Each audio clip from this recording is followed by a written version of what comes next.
Hello, and welcome back to Atheist Interviews, our continuing series of interviews with Connor Vanecek, our local resident theist extraordinaire of the Baha'i faith. Last time we left off talking about going through the list of the 12 core principles of the Baha'i faith. We got through, I believe, just the 5th principle, and now we're starting with the 6th. Right. Is that if memory serves? Yeah. So, unless there's something else you need to update me on, why don't we get right down to it? All right. So, just a reminder for people, the way that the descriptions that I have for each one of them, the analogies are like written, like certain gemstones are used to just like I said, an analogy for each one. Yeah. So like just a reminder for the audience on how this is gonna go and sound. Yeah. Did you want to run through the last ones, or did you want to just highlight that the gem and its color and the description of it as a metaphor teaching the principle? We have it. I was just bringing that up because it's right here written out, just like we had with the last video and the last. All right, so now we're starting with the 6th basic principle is the equality of men and women. They must be as the 2 wings of the soul, each equally developed. The 6th foundation stone, the sardonyx, is a stone of 2 layers, one white and one red, symbolical of the 2 in one who unitedly further the progress of mankind. And there's right here a second piece of scripture from also, like I think I said in the last video, these were written out by Abdul Baha, the son of the founder. So he was the one with the descriptions. And this is another statement that he also wrote. The world of humanity has 2 wings. One is woman and the other man. Not until both wings are equally developed can the bird fly. Should one wing remain weak, flight is impossible. Not until the world of woman becomes equal to the world of man in the acquisition of virtues and perfections can success and prosperity be attained as they ought to be. Well, I mean, that sounds good to me. Yeah. So, was there historical pushback, do you know, at the time that this teaching was introduced, or do you have further details about how this plays out in the Baha'is work? Or, well, of course, we can obviously look back and see that, women have not had the most equal footing with men throughout history.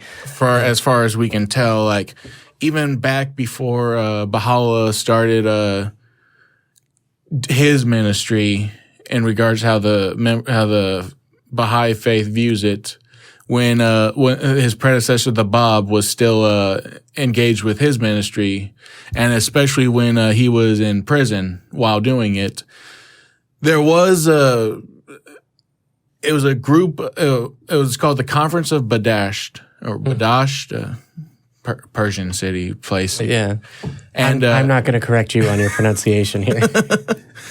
And so it was attended by 81 Babis, 80 men and 1 woman. And this is actually very important for the women's suffrage. Historically, the women's suffrage movement in the Middle East, in regards to the 1 woman who was there, known as Tahireh. Well, it was kind of like a later on name that was given to her by Baha'u'llah at this conference, but that's just how we refer to her now. I forget what it translates to. And so the conference was like, they come together to discuss with how to organize the greater Babi community as a whole. And so they're just coming up with they're talking about the different ideas, and Tahireh's big thing was always, as we remember, as the emancipation and liberation of women, to the point where she walked into the main tent one day, took off her face veil as a show that the old order should be done away with. But in Islam, there's the rule that if you see the face of a woman that you are not married to or related to, you have to cut your throat, which one guy actually did. But they got a doctor to him just in time, and they saved him. Okay.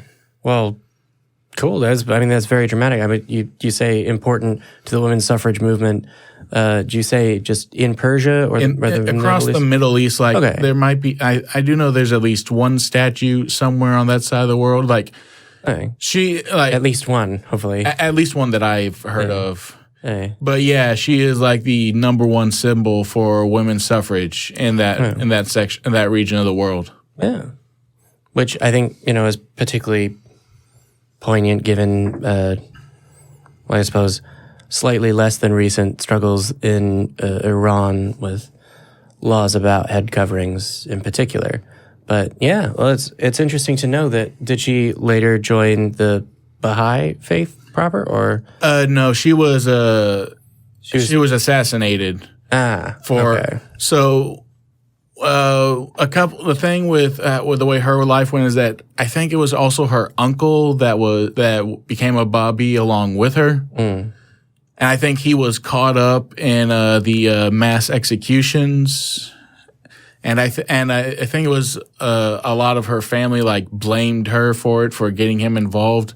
Okay. So I don't know the reason why, if it was to protect her or just because of the family, so she ended up getting locked up in a room in her parents' house. And another thing is that the number one person who was actually the main antagonist or driving force behind the persecution of the Babis was actually the mother of the Shah at the time. The king, the Shah, the king over there. And at least for a few of the major assassinations that we know of, she was like the main. She was basically the what's the word I'm looking for? Well, what does it describe?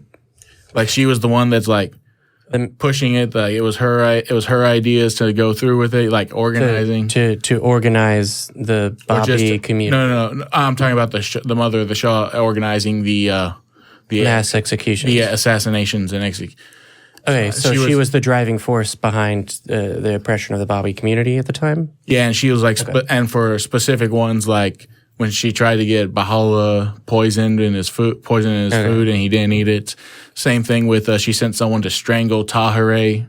And we know at the very least of Tahereh's last words were, "You may kill." I think I'm about to butcher this. Well, give us a rough estimate. A guesstimation, I suppose.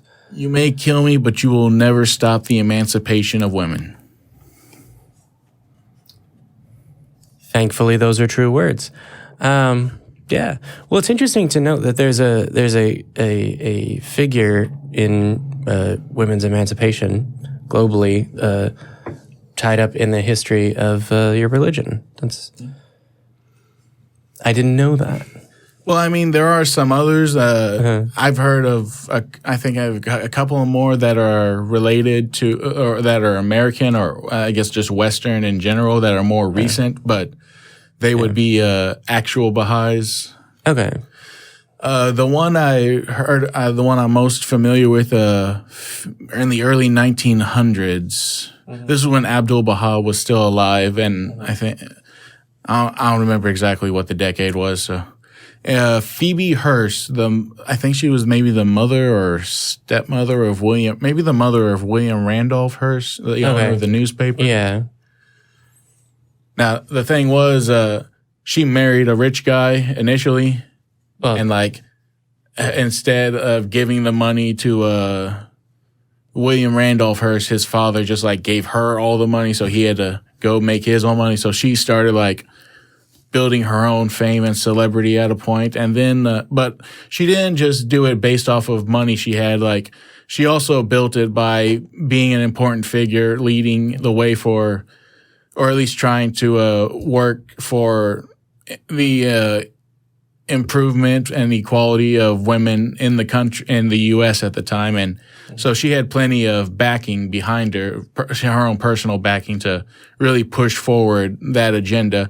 And she was also a main driving force behind getting a kindergarten implemented across the country. So a very big proponent for education. Public education. Oh, okay. And what really promoted her to a big status as her own celebrity is when she organized a women's march. I think I want to say Chicago, but I'm not really sure. I don't know which city it was. And even after bomb threats, still went through it, and the bomb did go off. Okay, and she survived. So. Oh, okay. Well, and this is actually probably another very important woman for the faith specifically, and so, okay, we're about to go into a whole other story. We're veering off somewhat, but I mean, mostly I was just sort of asking about the role and whether there'd been sort of significant overlap between feminist figures and movements and the Baha'i faith. And my understanding is, based on what you've just said, there are, and presumably that'll be something we touch on when we go through, like the Baha'i faith through history and social progress. Well, that's interesting. It strikes me that an earlier principle is the equality of people, and that there's a separate. No. Well, I think it's specifically. This is specifically between. This one it says the oneness of humanity, so I think that's to. We're all that sort of strikes me as like we're all united. And I guess in my mind, I'd sort of evolved that to like Baha'i saying we're all equal. But I guess at the time, people like still saw like different groups. Like even today, we still see in the media people talk about women and men differently, like as different groups, and then they talk about races, different groups, and then you got subgroups. So it's still like even to this day, we still have this sort of thing where that's how we engage when speaking about. Yeah, we divide the species into various subgroups. Yeah. Well, yeah. So if that's the sixth principle, what's the seventh one? All right. The seventh basic principle is the removal of all prejudice, religious, racial, political, etc. The seventh foundation stone, the pure chrysolite, is an exquisitely clear, slightly tinted green. We read in the ancient philosophies of the chrysolite tablet, it is the symbol of absolute sincerity and truthfulness, purity and selflessness. Only when our hearts are free from every form of prejudice can they become the chrysolite tablet whereon can be engraved our thoughts and motives. And now a second quote by Abdu'l-Baha on this. All warfare and bloodshed in human history have been the outcome of prejudice. This earth is one home and one nativity. God has created mankind with equal endowment and right to live upon the earth. Racial prejudice or separation into nations proceeds from human motives or ignorance. Why should we be separated by artificial and imaginary boundaries? This is one globe, one land, one country. Okay. So I'm interested to know, I suppose I started to touch on it with the last principle. Obviously, there's a lot of overlap between the seventh principle and the first one, the oneness of humanity and the elimination of prejudice between groups, because if humanity is one, then how can you be prejudiced against a different group that isn't part of that one? So to what degree does this one overlap with the first principle, and to what degree would you say that it addresses something separate?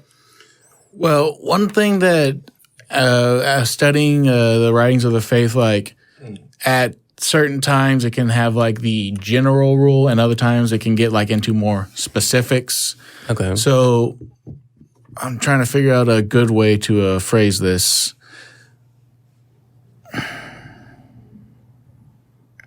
It addresses a specific problem that impedes the oneness of humanity, maybe. Right, like the oneness of humanity is the most important part, is the most important thing we need to achieve. Okay. And a lot of this is like other ways, like a more specific, like how to go about doing it. Mm-hmm. Okay. So does it elaborate on that, or is that the description from the son of the the Bob? Let's see. I mean, it's got a couple of other quotes, but it basically says the same thing. Okay. But I think one thing to keep in mind is a lot of time prejudice has many different forms. Like there are the out and about like people who know that they're prejudiced and like they're kind of doing it purposefully. Like it's the racism, xenophobia kind of the stuff. Ku Klux Klan exists as a group. But another thing to keep in mind is the subconscious prejudice that we have that throughout our lives is accidentally ingrained into us through the environment that we are not normally cognizant of. Yeah, subconscious bias. And so it's also a good specific way to ask yourself and to remind yourself to look at ways that you might still harbor something on accident and just to be aware of it so you can avoid engaging or promoting such a thing. Okay. I don't know. It's interesting. I wasn't sure how much these were going to hit the same notes, and so it seems like seventh principle, first principle are sort of touching on similar things. But I mean that's good. Does are there a lot of activities or projects, I suppose, undertaken by the faith to address some of these things in the wider world? It depends on I'm sure that it's different between which group we're talking about. Like I'm pretty sure I guess that every local spiritual assembly engages in regards to however best they can do it within their community. I'm not really up to date on what national has done or what the regional councils do or specifically up to date. Like a lot of the impetus is on a grassroots effort with just the organized religion aspect as just like it said, just try and organize it in some way to keep it held together and work towards a common goal overall. Okay. Well, I mean, that's good. It seems like a lot of the Baha'i faith is focused internally on sort of the virtuous life. And externally. So yeah. Well, no, I mean like starting with yourself, obviously. Right. That sort of Michael Jackson man in the mirror type approach to social change. Right. But there's also a requirement to do internal and external work at the same time because to act on it, of course. Yeah. Because you can't wait till one is fully improved to go start working on the other one. Yeah. That's true. So what do we have for our eighth principle? Universal peace upheld by a world government. Oh, wow. Okay, that's very specific. Because all of the ones up until now have been unity, harmony, non-discrimination, sort of good works, general ideas. This seems like it's potentially a very specific policy proposal for one world government. I'm not a conspiracy theorist, but read on. The eighth foundation stone, the beryl, a greenish blue, somewhat like the ocean wave as it mounts toward its crest, the blue of the faith and loyalty toward our brother man, the green of humility and unity, the harmonious blending into one symmetrical whole, like a beautiful bouquet of flowers. This, established in the hearts of man, will also establish universal peace. And now we go on to a quote by Baha'u'llah, the founder. The unity of the human race, as envisaged by Baha'u'llah, implies the establishment of a world commonwealth in which all nations, races, creeds, and classes are closely and permanently united, and in which the autonomy of its state members and the personal freedom and initiative of the individuals that compose them are definitely and completely safeguarded. And just to touch on it, I'm not exactly sure who made the quote. Maybe it was Abdul Baha or Shoghi Effendi. I'm not really sure, but stating that a good model, like a beginning model. It doesn't have to be the exact thing for this government. The United States would be like a good model to base it off of. So a federalized state. Right, and there are other parts where it talks about like federated units, like I guess federations within the global federation itself to take care of regional matters. Okay. I mean, that makes sense because one of your quotes stated explicitly referring to the independence and autonomy, not just of state members, but of human individuals being protected. So that seems much less like one world government coming to take your guns and much more like a well established, I suppose, body of international law like the UN. Right. Well, it is more like the federal government system we do have in America, because there is another part of of Baha'i writings where it says that there can only be one sovereign. So it would still have that hierarchical system in place. So there would actually be a single government just with federated provinces, sort of. Right. Okay. All right. Well, that I think is probably of more interest, enough interest to me that we should leave it for a different segment before we get into a very deep rabbit hole. But that's interesting that it just has specifically united the world in one government. And that's original to like the 1800s when this was founded. The religion was founded. Right. All of this. Huh. That's very forward thinking of him because that's predates the UN by what, 100 and some odd years? Yeah, Baha'u'llah would have started his ministry in 1863, and these are consistent consistent things he talks about in his writings. Yeah, so more than half a century before the founding of the UN. Okay, and even going back before the League of Nations, which actually there is a bit of an interesting story and connection directly between the UN and Abdul Baha. Really? Right. How long did he live? Because if he was around, if he was preaching in 1863, or he began his ministry in 1863. Baha'u'llah, I think he died in... I'm sorry, you said Abdul Baha. Yes. Okay. I can look that up real quick. And so the thing about the League of Nations that... So... This thing... Yeah. Well, we'll cover it in another segment when we get deeper into governments and stuff, but you're saying that the League of Nations and Abdul Baha... All right, so... We know that Abdul Baha actually had correspondence with Andrew Carnegie at the time. Okay. And he was actually the one that, I forget what the building exactly is called, but it was the building he helped fund. And it was originally used to house the League of Nations. And I think it is still used today by the UN. Okay. Yeah, I don't know. I don't know the history of the UN building in New York, but oh no, it would be over in Europe. Yeah, not the one in New York. Yeah. Okay, so that's interesting. I'm fascinated to look further into it, but unlike many other interviews and conversations I've had, I will keep this on one track. So. That's fascinating. We're definitely going to have a segment on that. But while we're here, what's principle number 9? Well, we're just speeding through these a lot. Well, better. I mean, we can cover it more slowly, but I figure if we cover the basics and then double back in segments. Okay. All right.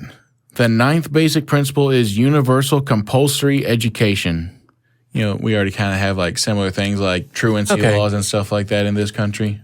Well, I mean, that's interesting. So particularly this principle combined with the last, presumably that would be the whole world. The whole world compulsory education. So is that a singular curriculum? Do you know? Or well, here it doesn't have. There's quotations that are supposed to explain it that I suppose I should let you read before I begin the interrogation. All right, so the ninth foundation stone, the topaz, the glory of the sun, is symbolical of the light of knowledge and the glory of wisdom, which universal education will establish in the world when the golden topaz, the light of the teachings of Baha'u'llah, is understood and lived. And, a couple more quotes on this one by Abdul-Baha. The prophets also acknowledge this opinion, to wit, that education hath a great effect upon the human race, but they declare that minds and comprehensions are originally different. And this matter is self-evident. It cannot be refuted. We see that certain children of the same age, nativity, and from the same household, under the tutorship of one teacher, differ in their minds and comprehensions. No matter how much the shell is polished, it can never become the radiant pearl. The balanced stone will not become the world-illuminating gem. That is to say, training doth not change the human substance, but it produces a marvelous effect. By this effective power, all that is registered in latency of virtues and capacities in the human reality will be revealed. It is for this reason that, in this new cycle, education and training are recorded in the books of God as obligatory and not voluntary.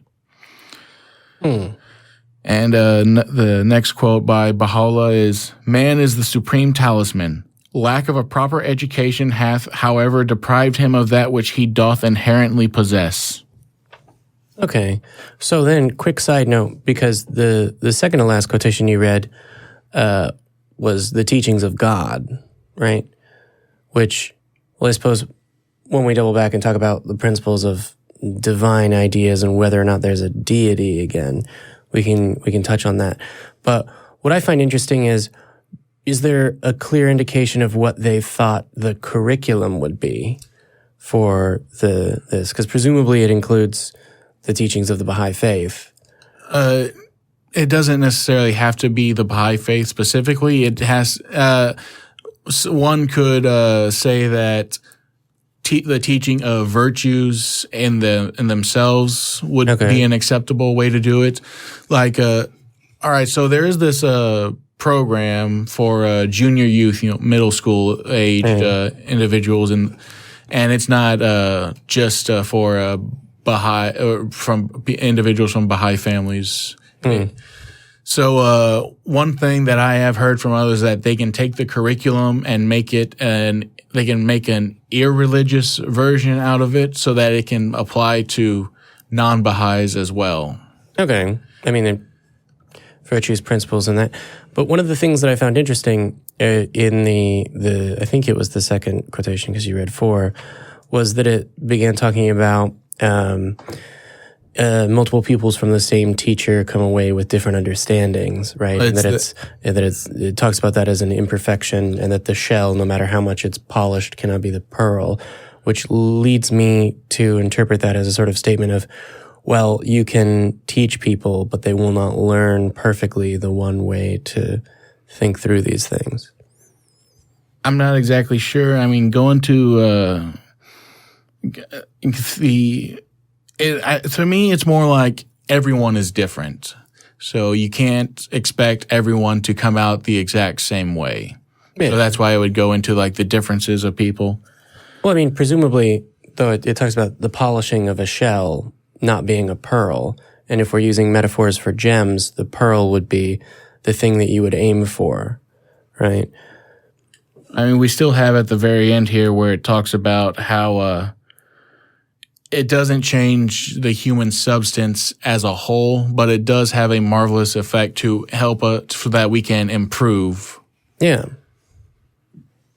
So it would still have, like, it still has a positive effect overall. Mm-hmm.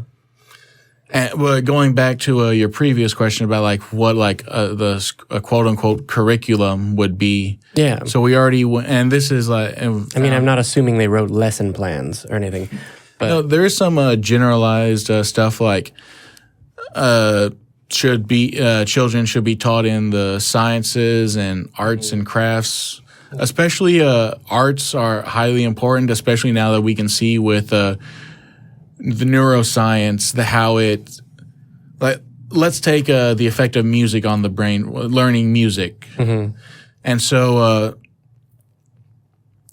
when learning how to perform or even just write a musical piece, it activates more of the brain at once, as an individual experience than any other thing that we know of, and it like helps. Like if done over time, like around 7 years, it permanently changes the brain into a more creative fashion, and it increases the intellect. Yeah, I mean, I agree, and I'm glad that that principle didn't escape the Baha'i faith. But I don't know.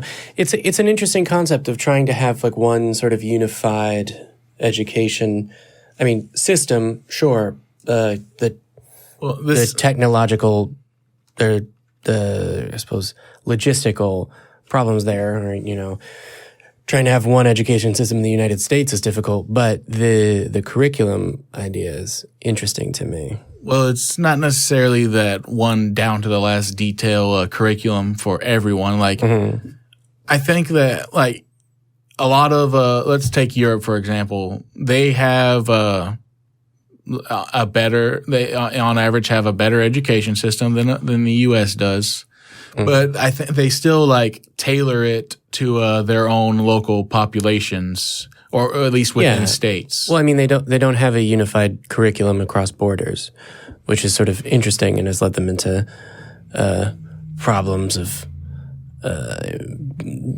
ideas of nationalism and imagined pasts of their countries inspiring certain political movements. But when Finland, I think, still has the number one educational system in the world, at least at the time of recording. I don't know. Yeah, last I read on that, they have a only public education system. Yeah, I mean, when you can have the public funding to do it, and you have a society committed to public education for every person, then that sort of because everyone is going to have to take part in the same system, so they kind of like feel the need or requirement to put into it to educate everyone. Yeah, right. And now I forgot what I was going to say.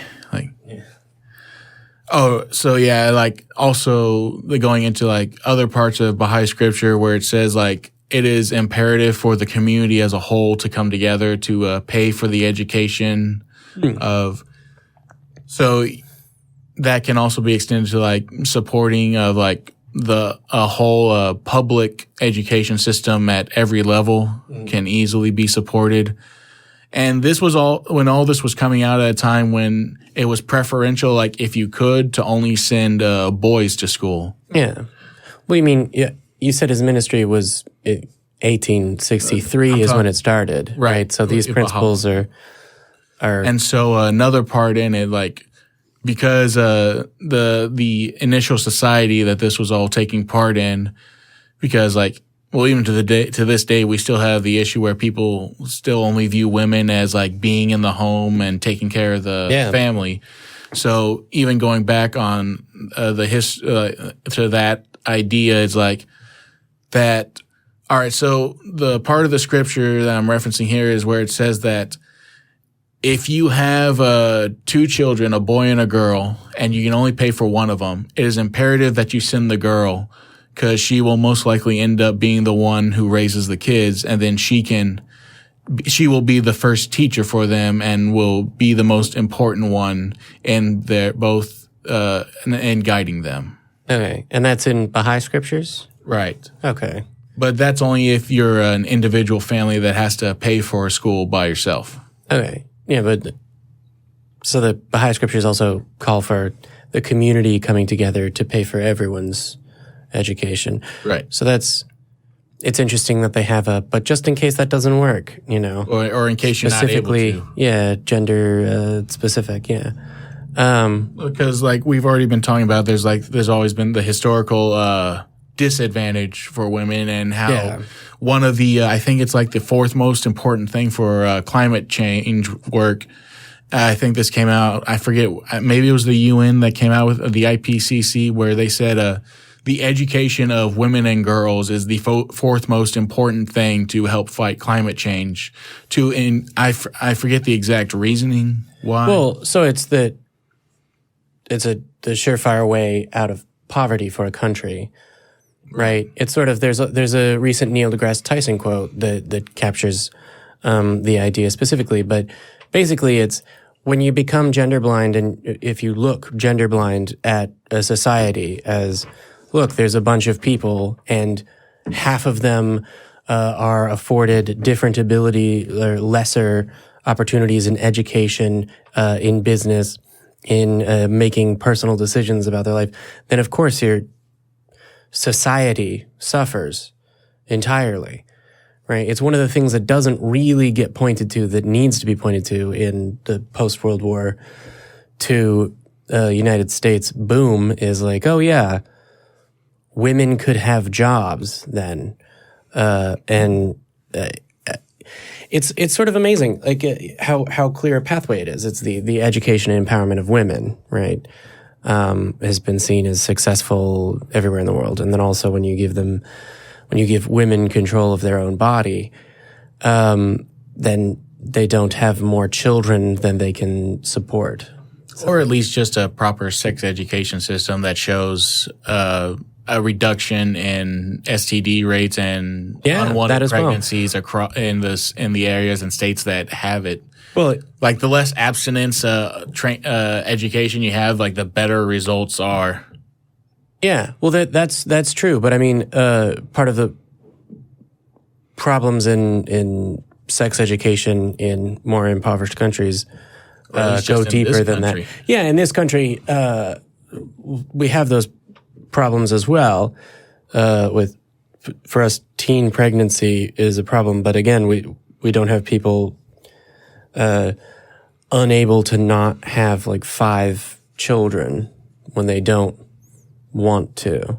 Right. And it was just last year or 2018 when it was the first year since pre-World War II when the number of women in their 40s were having more children than women in their 20s.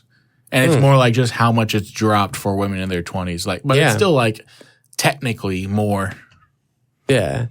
Yeah, I mean, that statistic, I mean, I would like to look more closely at it, whether it's per capita, et cetera, but that doesn't actually surprise me that much in terms of trends in pregnancy rate for young Americans. Young here being, I suppose, either 30 below or 40 below, depending on how you count. But yeah, that is very interesting. I hadn't heard that it had been connected to climate change, but yeah, it was in terms of poverty. That's yeah. Well, it seems like a no-brainer, but tradition and culture can get in the way. Right. So, let's move on from education onto principle numero 10. What do we got? The 10th basic principle is a spiritual solution to the economic problems of the world. The 10th foundation stone, the chrysoprasus, is like opaque chrysolite, a clear green which embodies truthfulness, justice, sincerity, and purity. And these are the requisites necessary for the solution of all economic problems. The golden rule, do unto others as ye would have that they do unto you. Let's see. Okay. So, tell me more about this application to get to the other quotes. Is like there's also like extra commentary from who put this all up. So just gotta like go. Oh, okay. So this kind of all right. So this next one is by Baha'u'llah. It is incumbent on everyone to engage in crafts and professions, for therein lies the secret of wealth to men of understanding. Trees that yield no fruit have been and will ever be for the fire. You know, that's just an analogy for, okay. Will and have forever been for the fire is what it was? You know, it's more like an analogy for like a tree that doesn't, like how useless it can be once it stopped producing fruit. Yeah. Was he perhaps a radical socialist? And then you've been saving that for me. No, actually, there are. It doesn't say anything. It says that. So in the Baha'i faith, it's not that you shouldn't. Wealth should not be a focus, but it is not banned. There's no prescription or mandate for an ascetic lifestyle. So, but the importance is that it doesn't control you, that you are willing to part with it if need be. Right. And is that embodied in this principle, or? It's part of that's more like how personal detachment and all that, but it also would be involved in this. So going into how a lot of our modern society is currently built off, where so many people they focus only on what they can just get for only the betterment of themselves or the people around them. Whereas there can be a lot of disregard for, let's say, let's go with how climate change has been created. It's where there's just a few people who ignored, the ones who can make a difference have for the most part largely ignored the issue for decades, just because it benefits them personally. So we can talk about the fossil fuel companies and all that. Okay. And CAFOs, caged animal feeding operations, which have fought regulation by the EPA. And so that sort of thing. I just remembered the other point where I remember seeing this video. It was more like a compilation, we know how Black Friday can get in this country. And it was a compilation of videos of people just waiting outside the mall to open up before sunrise. And then they just stampede in there. And we get reports every year of people getting trampled by this just for a discount. And I think it was a few years ago where a man in Houston was shot in the parking lot of a Walmart because he bought the last big screen TV. Yeah. It is kind of addressing how our priorities and focus are in the wrong area, and how we should be looking to. Yes, there is nothing against having a comfortable lifestyle. And in fact, there is it is more important in the scriptures that it's okay. So go into a story of Abdul Baha that kind of focuses on this a bit. So he was over in Palestine at the time, and he was traveling from one city to another, and he got onto a coach. It was just a little thing, and it was and the driver knew who he was, and told him that he is too important. He should go get a carriage instead, for someone of his status. And he said, no, this is fine. I'll just take this over there and let's go. And so as they get to the next city, there's a fisherwoman who sees him and goes running up to him, and she starts telling him that she's been fishing all day but hasn't caught anything for her family to eat, and she doesn't know what to do. So he just pulls some money out of his, I think he had a coin purse, and just he pulls out some money. Yeah. And he gives her 5 francs. Yeah, that was still a lot. Yeah. And so it was so that she could go buy dinner. And he turns to the driver and says, "Now do you see why?" I'm about to butcher this. I'm not about to butcher this. Paraphrase. Go for it. How can I live in luxury when there are those who are in need? Yeah. And this was also seen a similar thing when he was gifted. So when he was going to make his travels over to the U.S. and Canada, I think he went to Canada, maybe just the U.S., and he was given a ticket on the Titanic as a gift.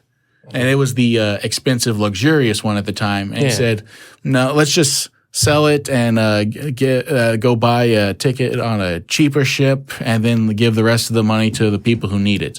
Yeah. So his principles really lucked him out on that one. Yeah. He managed to miss the Titanic.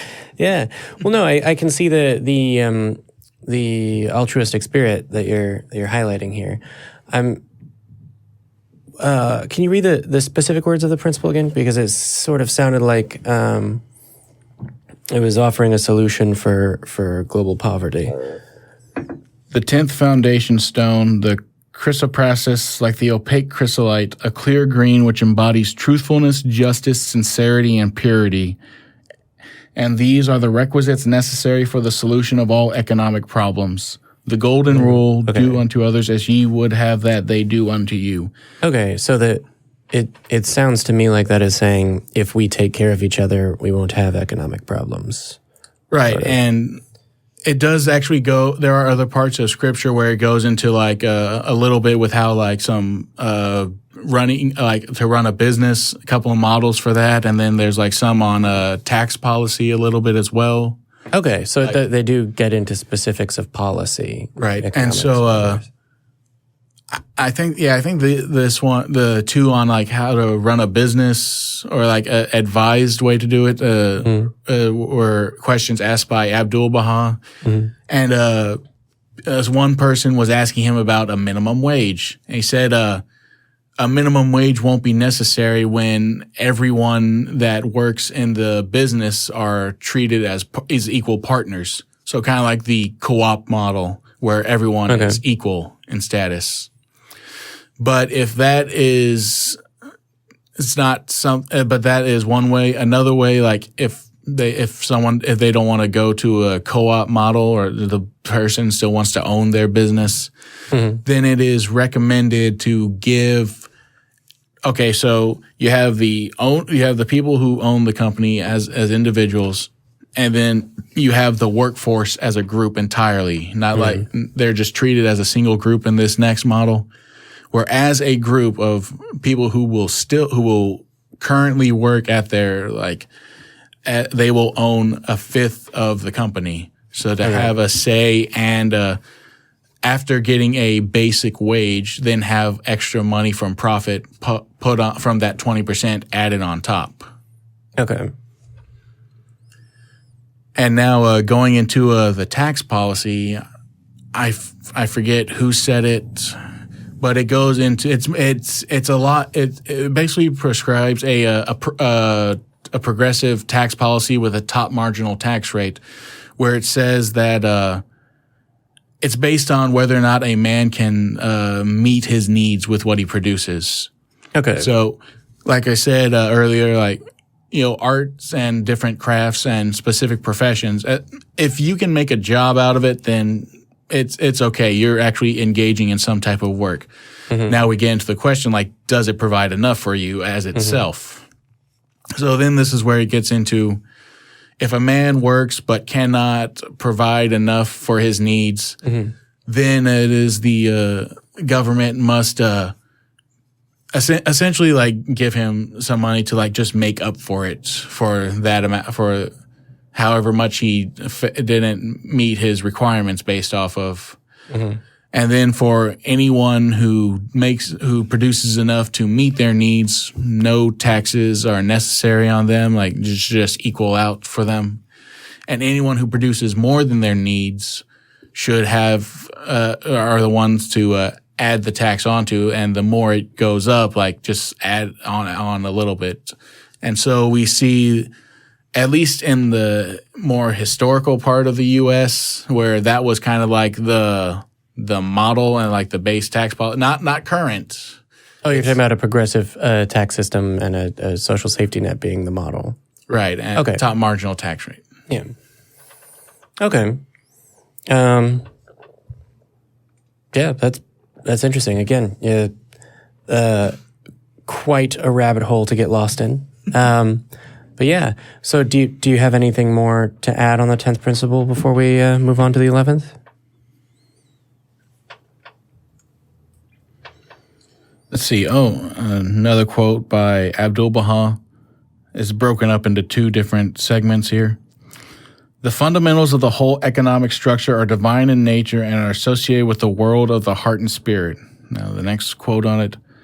Although the body politic is one family, yet because of lack of harmonious relations, some members are comfortable and some in direct misery. Some members are satisfied and some members are hungry. Some members are clothed in most costly garments, and some families in need of food and shelter. Why? Because this family of mankind lacks the necessary reciprocity, and symmetry. This household is not well arranged. This household is not living under a perfect law. All the laws which are legislated do not ensure happiness. They do not provide comfort. Therefore, a law must be given to this family by means of which all the members will enjoy well-being and happiness. And let's see. And the last one by Abdul-Baha is, God is not partial and is no respecter of persons. He has made provisions for all. The harvest comes forth for everyone. The rain showers upon everybody, and the heat of the sun is destined to warm everyone. Therefore, there should be for all humanity the utmost happiness, the utmost comfort, the utmost well-being. So essentially just restating, like, we should come together to ensure that everyone has a base minimum standard of living to where they can have a dignified life. Okay. And that it's okay for the rich to have their palaces as long as the regular person can have like at least a minimum cottage to comfortably live in, to where it provides adequate shelter and everything. Hi. So one of the things that, I mean, hey, more power to you. But one of the things that I find interesting is that as we, as a species, study socioeconomics and that sort of thing, we find that income inequality, the greater it is, tends to destabilize societies. Mm-hmm. So, I mean, in principle, where you respect an individual's, right to better themselves through economic activity and the collection of wealth, and you also value an individual's right not to starve, there's nothing in principle wrong with what the society that this principle seems to promote or accept. But if that's something that destabilizes the society, do you think that it then becomes incompatible with Baha'i faith? I'm sorry, I think I kind of... Yeah, it was very wordy. So this principle seems to be okay with great income inequality as long as the baseline, as long as those at the bottom of the income bracket are not in abject poverty. Are not in abject poverty. And still have a dignified life to live. Right. Right. I mean, that sounds cool, but, hey, better than what we've got now, right? But there tends to be a destabilization of society when income inequality is great, right? When there's no middle class and there's just sort of a working class and then, I suppose, aristocracy. I think it's more along the lines of that. Okay, so if we're at least doing what we can to eliminate poverty, then who really, and everyone's needs base needs are being met, mm-hmm. and with a little bit of comfort added mm-hmm. on top. Okay. Then what is the likelihood that destabilization would actually take place? Because let's go back to so a lot of these examples are. Okay, let's go back to when the feudal Europe, which kind of basically is the model for income inequality. And so what really was the beginning of the end for that was the plague when it struck, and yet somehow it completely missed Poland. No one knows why. And so what that did was, because there were so many people in Europe at the time, all the lords were able to we got plenty of people. There are plenty of others to replace you, so we can pay them instead. Well, now a third to half the population gets killed off. Yeah. It doesn't work that well. They still refuse to pay, and people are still living in poverty when they kind of are aware of the power that they have, and then they start revolting all over Europe.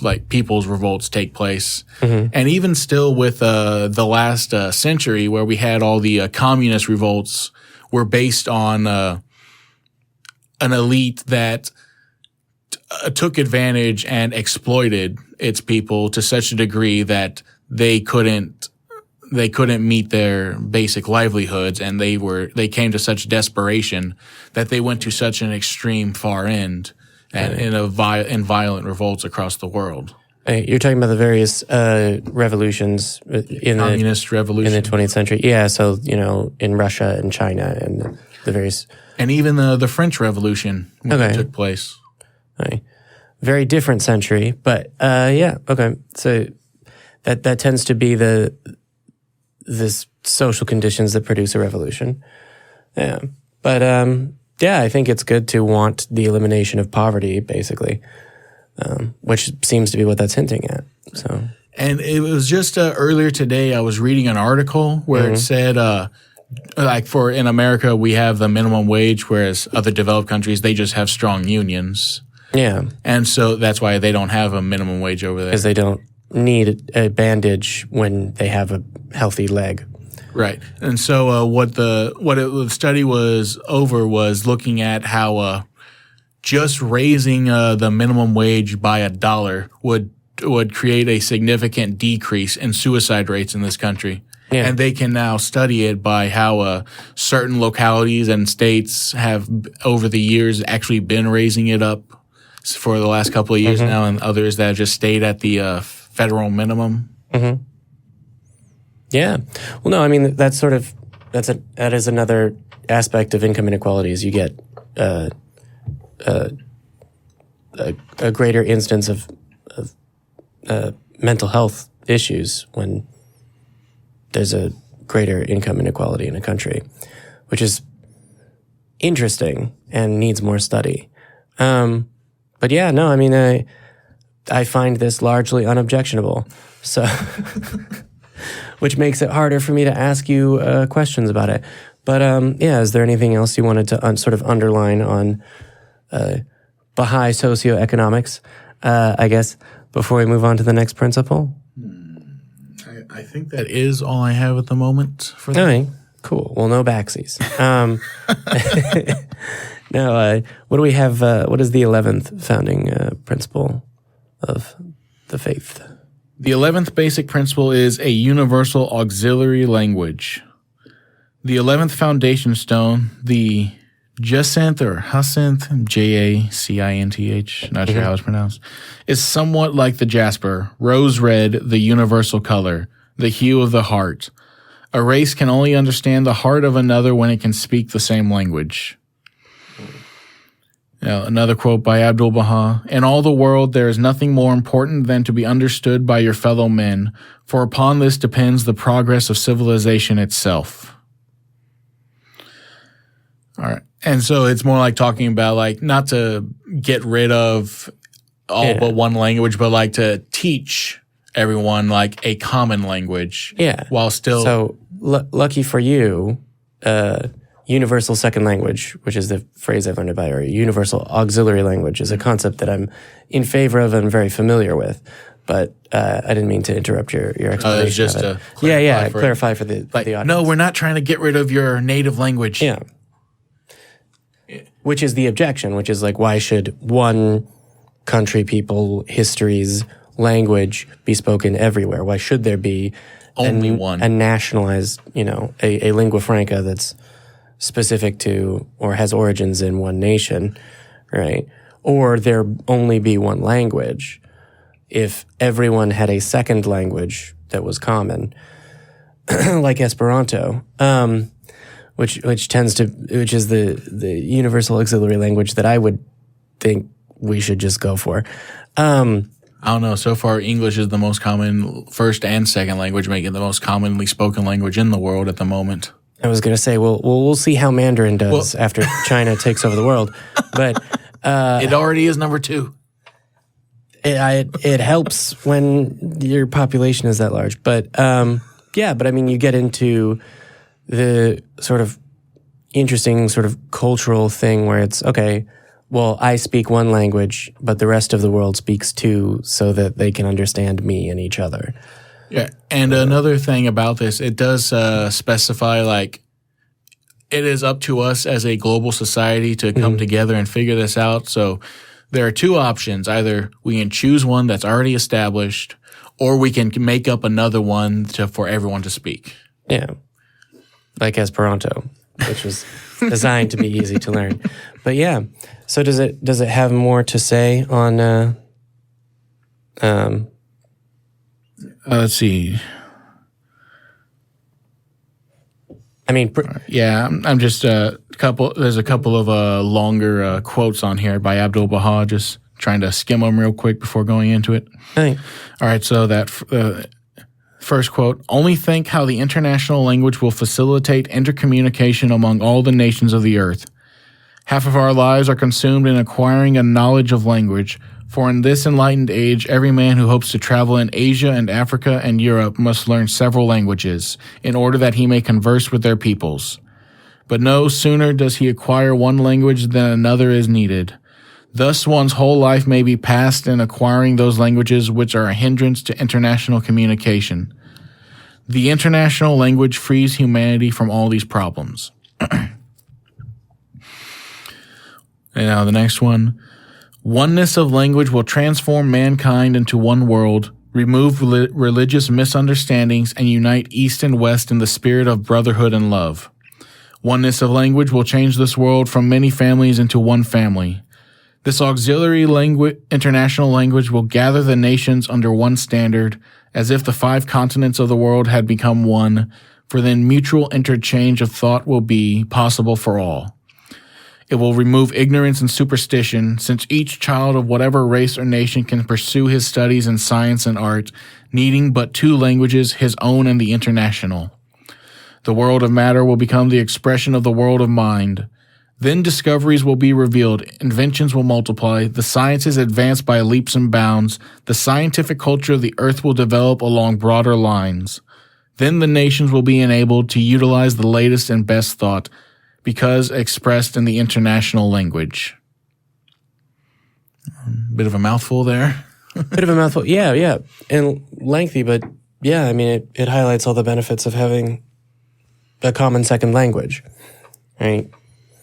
If you are capable of communicating with any other human on the planet in a common language, then you are more united as a people.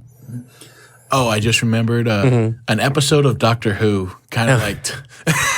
Okay. Oh. I take it that that's not in the official scriptures of the Baha'i faith. And also, you can find this principle in season whatever, episode 10 of Doctor Who.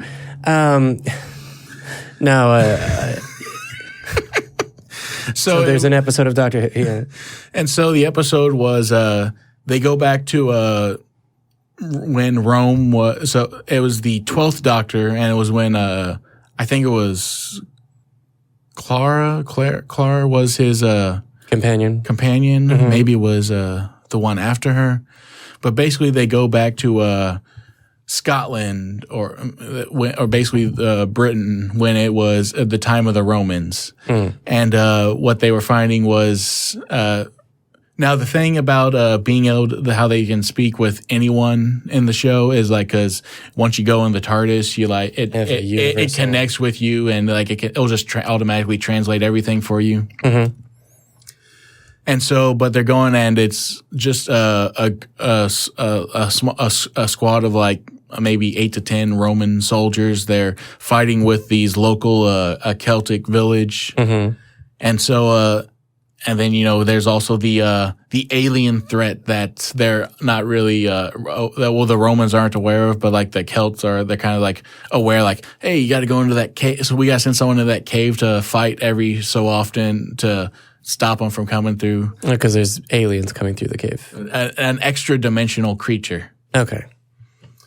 And so, but the Romans, they ended up killing off the person that needs to go in there. And so, like, they're not. And it doesn't really, they don't come together until after the Doctor kind of like materializes the TARDIS around both them and the Celtic village of people, so that they can actually talk to each other and figure out what's going on between each other. Yeah. It's one of those things where it's the ability to communicate makes it easier to negotiate and find peace. And so then the Roman soldiers go into the cave to fight with the one person that the village has to send in. And essentially, like, time slows down in the cave, and they end up having to fight there for millennia to come. Cool. That is the whole thing in the episode. Okay. I feel like we're going down a wormhole. Yeah, we're going down a TARDIS hole. So yeah, no. I mean, again, the more you talk about your faith, the more I find it compatible with my view of the world. But I I'm assuming that he didn't specify a specific language or lay out a plan for how to implement this. A lot of this is specific enough to give us goals, but also general enough for us to figure out how to come together and achieve it for ourselves. Okay. It's a vision statement rather than a mission A statement. guiding vision. Yeah. So, with that, what do we got for our 12th principle? 12 for 12. Here we go. The big kahuna, the one we've all been waiting for. Maybe. I don't know. If it's human sacrifice, you will have completely thrown me a curveball. I'm assuming it's not. No, the 12th basic principle is the establishment of an international tribunal or parliament of man. So I guess like a global Supreme Court or something. Okay, so the Hague. The International Criminal Court. Yeah. The 12th foundation stone, the amethyst, is violet. It symbolizes spiritual light, reverence, healing, serenity, and poise. This tribunal of all nations must be as the ultraviolet rays for the healing of the nations, and it must seek spiritual light in all reverence, that it may fulfill its high calling, imparting a sense of security, poise, and serenity to the hearts of all humanity. Let's see other quotes on this. Yeah, I'd like to hear more of the thoughts from the faith surrounding, in particular. There's a lot less quotes on this than the others. Well, I mean, it's pre-Nuremberg as well, right, which is very forward-thinking, I would say. Maybe it is just like a global legislative body. Okay, I'm only reading rather than judicial. I'm only reading the extra commentary by whoever put this on here. So, well, they don't have quotes from. Well, there are a couple of quotes. I mean, we even got a couple of Bible quotes. Hit us with a quote from the Baha'i faith. We just had that first one by Abdul Baha. Okay. Let's see. Okay, this one by Baha'u'llah. The world's equilibrium hath been upset through the vibrating influence of this most great, this new world order. Mankind's ordered life have been revolutionized through the agency of this unique, this wondrous system, the like of which mortal eyes have never witnessed. So, but I guess it's just like, let's see, world federal system. I guess it's like, okay, I'm reading the commentary on here, and it's more like the person is going into their, I guess, interpretation, like how to structure it. Because it's talking in here like the I'm world looking over and I'm system. seeing very large paragraphs where in previous ones I've seen. And it is talking about, it said Parliament of Man, so that would be the legislative body. And potentially. We would have a separate judicial system, and it also does specify, it looks like it specifies a separate executive. So like we were talking about earlier in the one world government, where it has to be, where it would be, where I said that it is, a good model is America, like a good starting model is the United States. Okay. But obviously we could figure out better ways to improve it. Yeah. Well, that and not all governments work the same way or to the same degree or for the same people generally. Careful, you'll get me off talking about institutions and government real quick. But yeah, I mean, I'm stopping myself from going, oh, so what's the succession principle? But you're going to get me talking poli-sci real fast.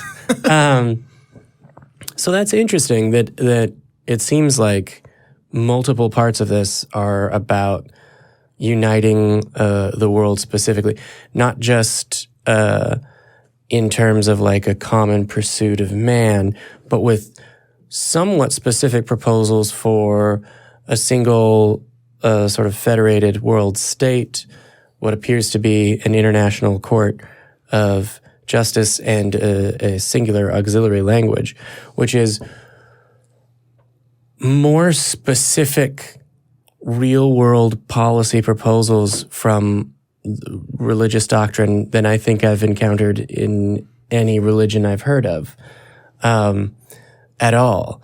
And it's like founding documents, because usually, at least in America, the religions I'm more familiar with include, okay, you've got the Bible, and then people have interpreted it, and some of them have taken it and decided that it refers to politics. And then you have the Quran, and after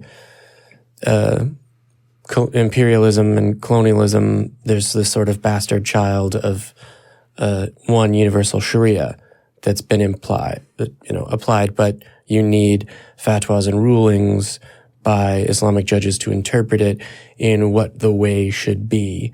And the most specific it gets is dictating a person's individual personal life, not dictating, well, I suppose you have the caliphate in Islam. So there is that kind of. But in terms of, there'll be one government, but it will respect individual regions and one auxiliary culture. I don't know. Do you find that distinguishes it significantly from other religions, or do you see parts of your religion reflected in other religions? All right, I think you may have misspoke. They're not one. Oh, okay. We never went over one auxiliary culture, because one of the important things about the faith is like, I'm sorry, I meant language. Yeah, a multicultural world is like the best, is the better option. Sorry, I meant auxiliary language, not culture. Another thing to bring up is like another like main teaching of the faith is progressive revelation, and it goes into a bit like this. So like, like we've discussed before, how we recognize and respect the former messengers of God sent to, and like that established other religions that are still around today. But we view them as having been necessary for their time and place, and is stated as like a multi-millennia long process of bringing humanity together, where first it had to start with unity of the family at the most basic level. This is depending on like how advanced we are as individuals. Because like it also talks about human society through stages of growth, like an individual. Like in today's society, it states that we are maturing into the adulthood of humanity. And so there are the different levels, and like unity of the family, then like others came to once, and like with that taken care of, then the unity of the tribe, so to extend it, and then we get unity of the nation to bring that together. And now for us, we're now ready to move on towards unity of the world to bring everyone together. Okay. Interesting. Is there a proposed method for that? Presumably. Could you be a bit more specific? Well, so about how to unite the world with this singular vision. Because you've talked about not being, we have gone through the 12 principles are in an overall sense, and like even the whole I've mentioned before how unity is the central theme, and of the like the pivot around which all the other teachings revolve. I think that was a quote by Shoghi Effendi. And so it's like whatever you can do to create unity in any aspect of your life or in society as a whole is like the best option to go forward with. So yeah, it still leaves a lot of open room for us to figure it out as we go along. Okay. Well, so does the modern Baha'i church or faith organization have a sort of vision to influence the world? Just by spreading the teachings of the virtues and values. Okay. So as to, like we said, prejudice and xenophobia and racism and misogyny, sexism is what keeps us separated. So it's the elimination of stuff like that to take us further in our advancement. Okay. And so, like I said, you're not going to be able to have one single set of steps to take to, like, it's going to be based on where you live, who you're engaging with, and it's always going to be different. Even even what works now in one community, it may no longer work a decade later. So it's subject to a change to get the best results, to have a spiritual advancement for everyone. Okay. So you're talking about changing the world through spiritual advancement of individuals, of the global populace, right? Rather than that. Because it's interesting, because one of the conversations we had, it was either the first segment or the second segment we had, so one of the other two. We're losing track of this already. So. We're losing track of it already. Yeah, was about how much the faith proselytizes, right? Well, how much it spreads, the good news or whatever. We gotta also keep a certain context in play. Like, there's a difference between proselytizing, which we're not allowed to do, and teaching. Okay. So teaching is where proselytizing, like we've gone over, is more aggressive. Is the aggressive form that no one really wants to be bothered with. Like, we're not going to show up at your door out of nowhere trying to teach you. Teaching is supposed to be more of a personal and receptive and requited interaction between multiple individuals, not something one tries to force on another. Okay. Well, so I'm sort of wondering whether actions have been taken or there's a plan in place to sort of facilitate more people learning the faith, right? I think it would. All right. So there have been multiple, I think ever since the time of Shoghi Effendi, where they're just called, like, when he was still around, there was like the 10-year, what was it, the 10-year plan? You get the idea, like, the central organized body would come up with, like, a set of goals to try to achieve. And, like, I think we're already on, like, I forget, there have been a lot of 5-year plans ever since the transition to the Universal House of Justice. Yeah. And so... And then, like, even those, like, they can differ, like, between each other, like, because 5 years later, not going to be the exact same plan. Yeah, going to have to change up, like, how we go about teaching. Yeah. Well, so it sounds like we're starting to shift to what I think should be a separate segment, which is, okay, so these are the principles. Now, what is the faith doing with them? Did you have anything you wanted to add about the 12th principle, or about the way in which the 12 is it right to say founding principles, or it's the 12 basic principles? The 12 basic principles play into the broader faith before we end this particular segment? No, I don't really have anything on my mind at the moment. Well, then I think that means we covered them well, at least 6 through 12. So thank you for joining us. Obviously, there will be segments following this one again. With Connor Vanecek, who thank you for joining us again and educating us, teaching us, if you will, about the Baha'i faith. Thank you. This has been Atheist Interviews, a production of the Atheist Experience Network, which is sponsored by the Atheist Community of Austin. I think I've said all of that right, but it's a lot to remember. I've been Jamie Boone, and thank you for stopping by.